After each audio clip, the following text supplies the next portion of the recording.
As corporations, as hierarchical structures get full of people who are doing nothing but trying to climb the dominance hierarchy, you know, they're power motivated, they're very annoyed at anyone who's competent and creative, because the competent and creative people are using competence and creativity to climb the hierarchy, whereas they're just using political machinations and the desire for power.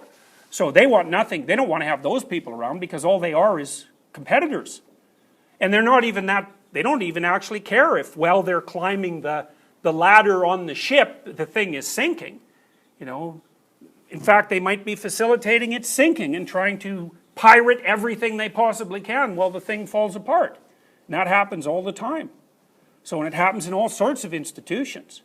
So, that's sort of the son-eating father representation in a political or corporate institution. You know, and it's sort of, what's interesting about that, I think, is that both the liberals and the conservatives see that, Let's say the left-wingers and the right-wingers. The left-wingers see the tyrannical element of the Great Father in corporations, and the right-wingers see the tyrannical element of the Great Father in the government. So it's projection. You know, I mean, it seems to me like a radical oversimplification to assume that all the evil is embodied in the government or all the evil is embodied in corporations. It's like, you know, we should be a little more differentiated than that. So all corporations are not the same, obviously, and all governments are clearly not the same, and all governmental policies are clearly not the same. But people are lazy, so they don't want to do the differentiation, and so what happens is that the archetypal representations possess them initially, and they fail to differentiate them. You know, and they're pretty happy about that because their theory explains everything. You know, I talked to a guy a while back, and he's a pretty smart guy. And I was thinking about this issue of corruption. I was trying to think, I thought, how the hell did some countries get not corrupt? Because I cannot figure that out. I cannot understand how that can even be possible. And for me, that's a massive mystery. Like, I can imagine digging through that for like 30 years trying to sort it out. And he answered in 2 seconds. He said, well, it's government. I thought, you know, all that means is I don't want to think about that. And so here's my one-word, low-resolution answer that covers 50,000 snakes at once. It's not helpful. You know, all it does is convince him that he possesses knowledge, because he's using low representations to encompass huge swaths of the complex world. You know, it's so...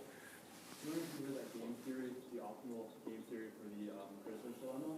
Is like work with a person unless they betray you, and then punish them. Yeah. The next time, and then offer to work with them. Yeah. Do you think that could be iterated, like aggregate to more trust? Well, but that is exactly so. So the reference there is, you know, people have tried to model optimal social interactions. You know, so should we cooperate, or should we fight?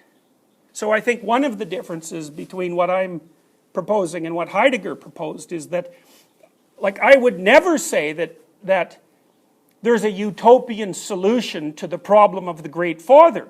I would say you're stuck with the positive and the negative.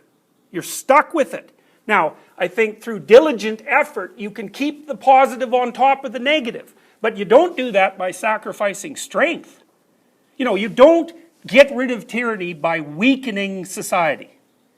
All you do then is you increase the probability that when tyranny bursts forth, it's going to be far more brutal than it would otherwise be. You know, you increase the benevolent element of society by increasing its competence and power. So you make it more powerful, not less. Now that doesn't mean more oppressive. Going back to this people who've been tyrannizing the weakness, that's sort of like that Solzhenitsyn quote about the beloved acts. Mm-hmm. You had to have the rightness or else insanity is not far off. Right. So people go out and do something terrible, right? Mm-hmm. How do they accept that it is a beloved or it is an act, not something that's for them and They don't. So that's a Solzhenitsyn problem. So one of the things Solzhenitsyn wrote about was he was in prison, in the prison camps in Russia for a long time. And one of the things that he used to amuse himself with in the darkest possible way with his compatriots was teasing communists once they got arrested. You know, and It was pretty brutal because once you were thrown into the Gulag system, the probability that you were going to get out, especially if you were a political prisoner, was like you're in there for 20 years.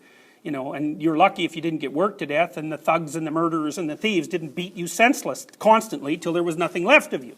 So it was no joke to be thrown in the Gulag if you were a political prisoner.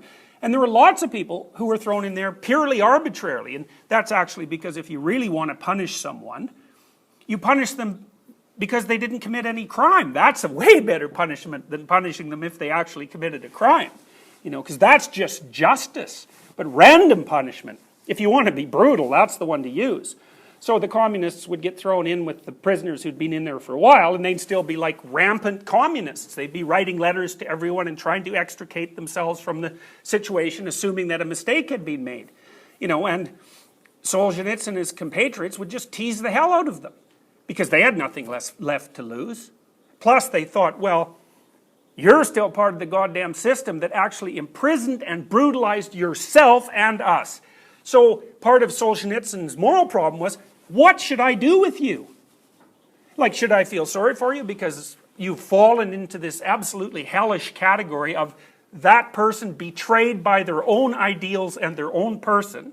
Or should I treat you like, well, serves you right because you're a blind tyrant and look at what you've produced?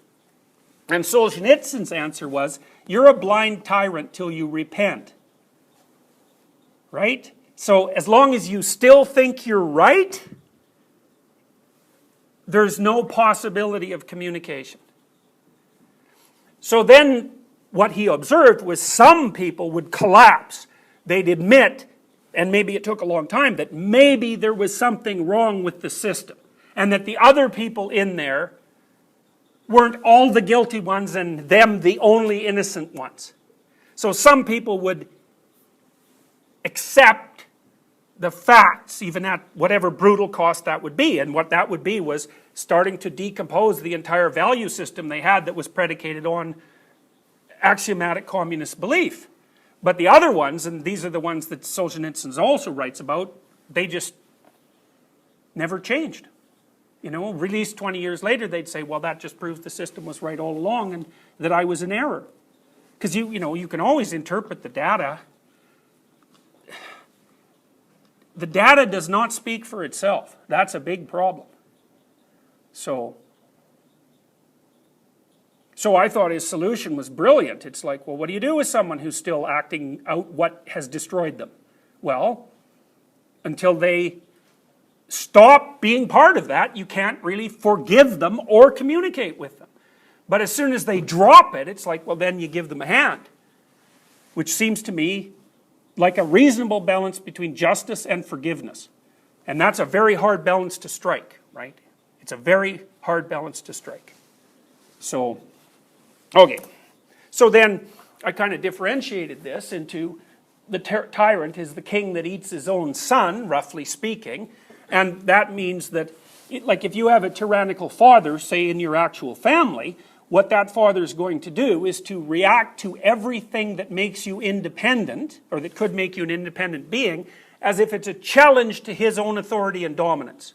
And so whenever you stand up, you know, and make your little thrust forward like you would if you were a 3-year-old, you know, you're going to get whacked hard for it. You're going to get punished for everything that would allow you to climb a dominance hierarchy and to become a challenger. And so that's sort of the paternal element of the Oedipal situation, you know. Mother who demands nothing, and father who punishes everything good.